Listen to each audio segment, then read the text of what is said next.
yes, kita last game lah, especially last game kita score gol, dapat 3 gol, lepas tu kita bawa balik 1 point.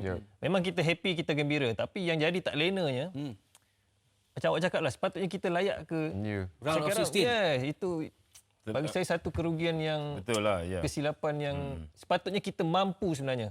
Bagi saya. Betul macam Syarul cakap, preparation. Kita ada 1 tahun yang bagi saya sangat cemerlang. Dari segi kelayakan Piala Dunia juga kita menang sebelum kita ke Qatar. Betul. Tapi bila first game sedikit saya tak pasti mungkin kesilapan ataupun gugup pemain-pemain. Betul. First game. Diletakkan pemain-pemain dalam first 11 untuk perlawanan pertama mungkin tak berapa menjadi itu yang mengganggu untuk kita layak ke second round. Betul. Kalau kita lihat balik sampai perlawanan persahabatan yang draw 2 sama dengan Syria. Momentum masih lagi dalam keadaan terkawal lah.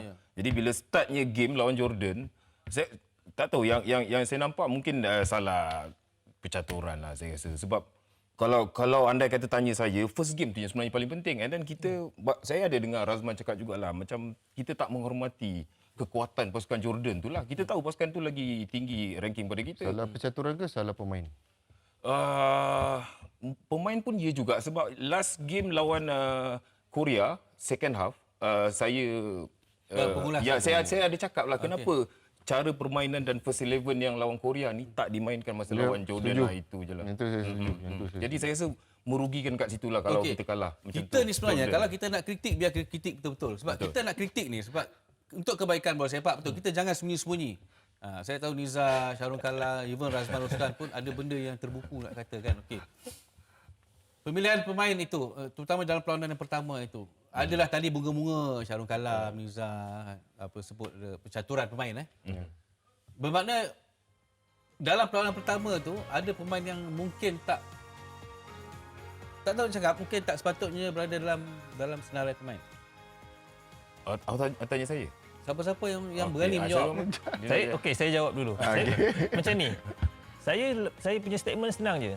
Kita kena lihat macam mana kita layak ke Piala Asia, kejuanan yang sebenar. Bagaimana kita layak, bagaimana kita bermain, apakah formation kita, bagaimana cara kita bermain.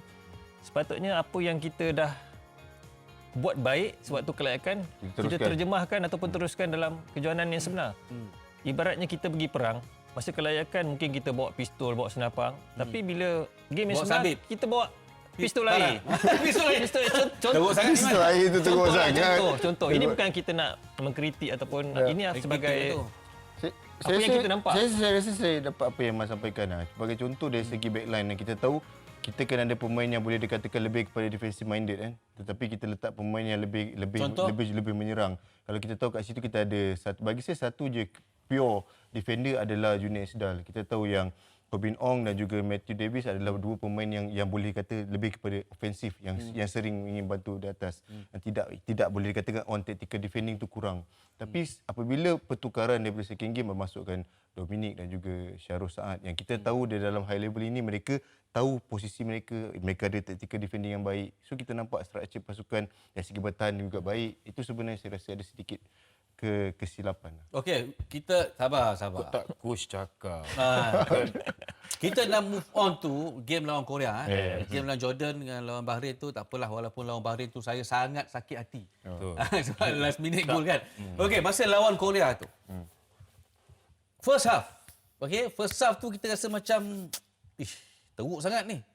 Bila saya perasan masa Niza buat ulasan bersama dengan sahabat kita Azwar kan. Dia sebut setiap kali player Malaysia dapat bola 3 minimum player akan ikut. Betul. Maksimum 4 orang akan ikut. Tapi saya kan benda tu berubah. So boleh tak gunakan kepakaran yang ada pada kalian bertiga ni, ceritakan mengenai terlalu cepat sebenarnya benda itu berubah di separuh masa yang kedua. Ya, betul.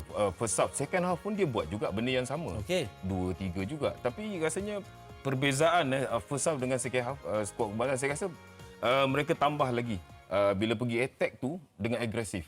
Sebelum ni bertahan dengan agresif. First half walaupun dia orang skor 1 gol, tapi rasanya dia orang sukar untuk dapat peluang-peluang di bahagian tengah. Banyak crossing.